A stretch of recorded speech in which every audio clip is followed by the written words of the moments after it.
So dun nga po sa interview ni Ma'am Shi kay Kato Nying, ang interpretation ng marami doon, kasi parang si VP Sara yung ultimate target, di ba? And then naman na-mention din si Miss Maharlika, si Sir Nick Rodriguez, si Miss Sass, sino pa ba yung mga na-mention? But yeah, it was VP Sara na parang yung ultimate target para ipabagsakin or, di ba, um, sirain ang pagtingin ng tao sa pangalawang pangulo doon sa interview ni Ma'am Shi. Pero mukhang hindi gano'n yung nangyari eh. Parang ang naging interpretation ng mga tao sa nakapanood ng kanyang interview, insecure na insecure siya kay VP Sara at nagsiselos. Parang may kantang selos, no? Ang puso ko'y nagduro ko at parang sisikip ang dibdib ko. Sabi nung kanto. Nagkakali kayo. Sabi nung kanta. Anyway, kasi Ma'am Shi, doon naman sa nangyaring maisog rally na sinasabi mo, tumawa si VP Sara nung tinawag na bangag yung asawa mo. At sabi ni Atty. Glenchong, hindi tatawa si VP Sara sa ganyang bagay. Dahil kahit paano, nirespeto ni VP Sara yung presidente. At magkatandem sila. At hindi siya para tumawa sa ganyang... Hindi nakakatawa yung tawaging bangag. Actually, masakit sa tenga yun. Meron tayong bangag na presidente, sabi ni Tatay Digong. Di ba kapag narinig mo, hindi ka tatawa, magugulat ka or maybe yeah. At si VP Sara hindi para tumawa, hindi nagpapatawa ang tatay niya, seryosong allegation yan. Pero ma'am siya, pinalalabas mo, kaya mo hindi pinansin, kaya inisnabo na si VP Sara after that, kasi tumawa siya doon sa sinabi ni Tatay Digong sa Maisog Rally sa Davao. At sabi niya din ni Atty. Glenchong, malayo si VP Sara eh. Nasa isang like sa park, right? Wala sa venue, nasa labas. At kausap ni VP Sara nung si Senadora, I mean may picture nga yung dalawa na nag-uusap.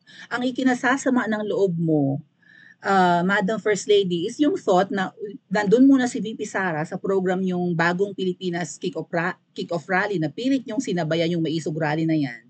Pero after ng event yun ng Bagong Pilipinas na nilangaw naman, at allegedly mga bayad yung umaten, lumipad si VP Sara papuntang Davao at nanood ng Maisog Rally. So akala nyo na hindi na pupunta doon si VP Sara dahil na, 'di ba? Parang ganun yung ginawa mga ate at kuya eh. Yung isinabay ng pilit yung Bagong Pilipinas Kick-Off Rally na concert. Parang test of ano yun eh, loyalty. Kung sino ang aaten sa atin. Kung sino ang lilipad papuntang Davao, kaaway natin. At doon nila malalaman kung sino mga uniformed men, mga members of the cabinet, mga empleyado ng mga agencies at ng mga gobyerno, di ba? At ng mga departamento na pupunta sa Davao, kaaway. Ang aaten sa kanila, kakampi. Ay si VP Sara umaten sa kanilang kick-off rally, pero pumunta pa rin ng Davao, 2 events ang pinuntahan ni VP Sara. So pwedeng doon sumama ang loob mo pero hindi yung tumawa si VP Sara. Walang ganun, hindi kailangan mag-sorry ni VP Sara sa iyo, hindi niya kailangan magpaliwanag at mukhang wala namang sinasabi ang ating pangalawang pangulo ngayon, hindi niya kailangan, di ba? Hindi niya kailangan suyuin ang unang ginang patungkol diyan. Pero mga ate at kuya, ang sabi nga po, ang pinag-uugatan talaga nitong sama ng loob ni Ma'am Shi ay ang selos. At ang sabi nga, kahawig daw ni VP Sara ang ex ni PBBM. O meron nga palang video mga ate at kuya ha, na nakunan si Kuting na kilig kay VP Sara. Titingin kay VP Sara at ngingiti-ngiti. Maybe we can talk about it later. But sino ba tong ex na to? Nakapag-vlog na tayo dito. Actually, part siya ng movie na ni Direk Daryl Yap. Okay? Oh. Pero bago natin punta, kilala nyo na yan si Miss Claudia Bermudez. May lahi eh, di ba? Half Filipina, half Briton yata, and half Colombian. So mixed blood ano ngayon ang common denominator ni VP Sara at saka ng ex ni PBBM o ni Marcos Jr.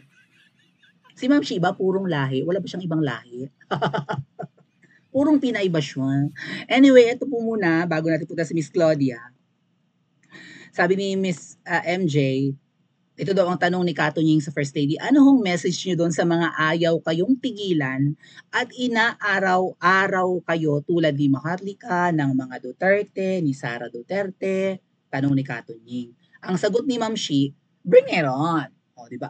Ang angas. Sige, tuloy mo lang. Tingnan natin kung sino ang susuko sa atin. I'm ready for the fight. Parang ganun yung message ni Liza Marcos eh. Bring it on. I would never stoop to that level. Hindi daw siya bababa sa mga level ni na Pangulong Duterte, ni na Miss Marlica, ni VP Sara. Every time they say that, yung that ay yung word na bangag, they get uglier and uglier. Look at their face. Mapanlait si Madam, di ba?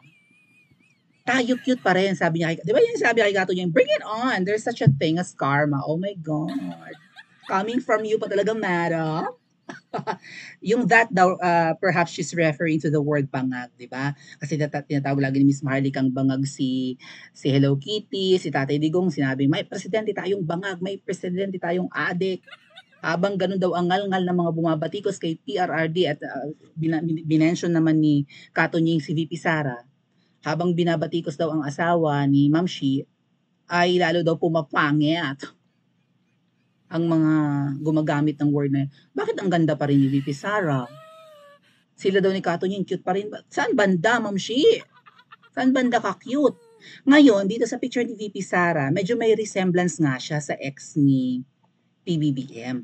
Yan nasa gitna, si Miss Claudia Bermudez. So, hinanap ko yung kanyang profile. I saw an article sa Tatler Philippines, Tatler Asia, about Miss Claudia. Okay? So ito yung photo ni Miss Claudia at saka ni Hello Kitty nung, ang ganda nga naman mga tet kuya. Pretty. At saka si Marcos Jr. mukhang in love kay Miss. Ang ganda nga naman mga tet kuya, prettiness. May lahi pa. Mestiza, matangkad, parang kabaligtaran ng kung sino man. Anyway, sa Tatler, tinakita ko na hindi naman kahawig ni VP Sara. Kasi si Miss Claudia, ayan nga po, I think she lives in Singapore now. Ano siya slender, payat. 'Di ba? Si VP Sara naman bilugan eh. So ano daw, she captured the country's attention when she moved here from Colombia when she was 16 years old. 16 pa lang pala. So lahing Colombian kaya si Claudia Bermudez. Lalo na apelyido niya parang Latina, 'di ba? With her striking movie star and mestiza looks, parang si VP Sara din, parang movie star din si VP Sara. Mala Aiko Melendez na maamo ang mukha, 'di ba? Aiko Melendez na pangatawan ng mukha. Ay German pa naman si VP Sara, half German.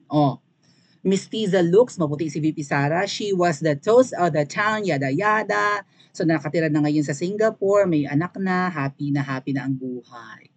Alam niyo ba sa moving Made in Malacanang, kung hindi niyo napanood, may linya doon si Cesar Montano na gumaganap kay President Marcos Sr. na dapat ikaw na lang ang kinasal at si Claudia. Sabi ni Marcos Sr. kay BBM. Dapat ang kinasal na lang ikaw, Bonget, at saka si Claudia. So parang patama kay Ma'am J yung movie na yun ni Direk Daryl Yap. Hello Direk Daryl Yap, hello Madam Elizabeth Oropesa and Senator Amy. Kasi yun produce ni Senator Amy. Mukhang may alitan talaga din si Senator Amy at saka tong si Ma'am Shi. Pero kung nagkatuluyan siguro si Miss Claudia at saka si PBBM, baka okay ang Pilipinas, no? I don't know. Siguro may kaibahan talaga. Maybe, no? Massive difference or something. Kasi ang ganda. Patangkad, payat, hindi malaki ang tiyan. Kita? Right? Tapos ang ganda ng dalaga pa. So, actually may video to mga ate at kuya na kinukumpara si Miss Claudia kay VP Sara. Sabi ko nga po, ang common denominator ni VP Sara at ni Miss Claudia Bermudez, I think Miss Claudia also lived in the US din eh. Baka doon nga sila nag-meet ni PBBM. So, Claudia is parang may dugong Briton at saka Colombian. VP Sara has German blood and Filipino blood combined. So, mestiza pareho. Half blood. If not, di ba, 1/3 whatever blood. May ibang race pa, hindi purong Pinoy. And si PBBM, kuhang-kuha noon, caught on cam, na kinikilig kay VP Sara tuwing napapatingin. At ang sabi nga po ni Attorney Glenn Chong at even spoke sa Harry Roque, panahon pala ng kapanyahan, kitang-kita na nila na ayaw ni Madam First Lady kay VP Sara. Ayaw niya sa ating pangalawang Pangulo. Ayaw niya sa katandem ni Kuting nung eleksyon. Panahon pa lang ng kampanyahan. So bakit ayaw mo? Tapos sabi nga ni Spokesary Roque, totoo yung screenshot na sinend mo na sabi ko gagawa ng babaeng to, parang ganun, parang nagvi-video ako si VP Sara at tinawag mo pang gaga. Ano pinagagawa ng gagang to? Parang sinasabi mong sintonado si VP Sara, hindi bagay ang pinagagawa, pinagtatawanan mo, nilalait mo, nagkamali ka naman ng send. Dapat siguro isi-send mo sa mga amiga mong gusto mong kamaritesan. Kay VP Sara mo sinend, yung panlilibak mo kay VP Sara. Bakit ka nagkakamali-mali, Ma'am Shi? Ano ba? Ikaw baga ay hilo sa amoy ng yosi? Ikaw baga ay lango sa alak? Or may iba ka pa bang pinapapak na pinipig crunch or produkto ng Goldilocks? Bakit parang wala ka sa huwisyo? At bakit parang inggit na inggit ka? Alam mo, Ma'am Shi, pag hindi mo na-conquer yung insecurities mo at saka yung jealousy mo, dala mo yan hanggang pagtanda, matanda ka na nga, parang nagsiselos ka pa. Parang you're not inferior naman. Right? May chika pa na ikaw, Ma'am Shi, ay serbidora. Ang nanay mo ay parang trabahador sa Hacienda Luisita. At ikaw ay pinag-aral lang ng kamag-anak, kaya nag-iisa ka lang sa 7 nabubuhay na magkakapatid. 8 kayo. Sabi ni Katunying, 8 kayo, di ba? Hindi, 7 kami, namatay yung isa. 8 pa rin yun. Pumanaw lang yung isa, Ma'am Shi. 8 talaga kayo magkakapatid. 7 na lang kayong nabubuhay, oo. Pero amang sa magkakapatid, ikaw yung nakapagtapos ng pag-aaral kasi nga pinag-aral ka daw ng kamag-anak nyo. Pero dati, ikaw daw ay serbidora, tagahimay daw ng tinapay or something. Or biskwit, tagahimay ng biskwit si Ma'am Shi. Sabi nga ni Miss Marley ko, wala namang problema, hindi naman natin nilalait ang nakaraan ng importante, di ba? Ang kasalukuyan, na ikaw ay nag-succeed over poverty, na overcome mo yung kahirapan. Pero yung palalabasin mo na alta kayo noon, na kailangan yung sumilip-silip sa, 'di ba dapat binibisita niyo rin yung kwarto ng mga katulong para 'di ba maintindihan niyo yung pamumuhay ng mga katulong pang ang tawag mo, dapat kasambahay. Masakit sa tenga yung katulong, alila at chay, 'di ba? Dapat ang tawag mo sa kanila, ma'am, ma'am kasambahay, okay, angel. Lalo't first lady ka, dapat hinahinay ka sa mga pananalita mo. Dapat carefully chosen yung mga words mo, gumamit ka ng euphemism kung maaari. Gumamit ka ng mga figures of speech para hindi ka nakaka-offend. Ay pangitang-pangitang taklesa ka. Tapos sasabihin mo, habang binabati ko silang asawa mo, lalo silang pumapangit. Sino ang pangit, Ma'am Shi? Si VP Sara na mestiza? Katulad ng ex ni PBBM? O ikaw na pinakasalan?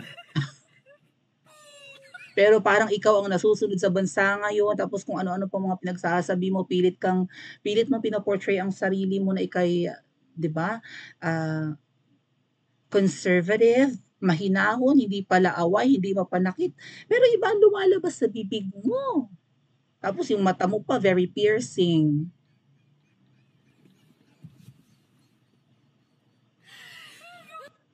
So, sino ang totoong insecure at sino ang totoong inggit? Pa-comment po sa comment section at mag-like and subscribe din po kayo.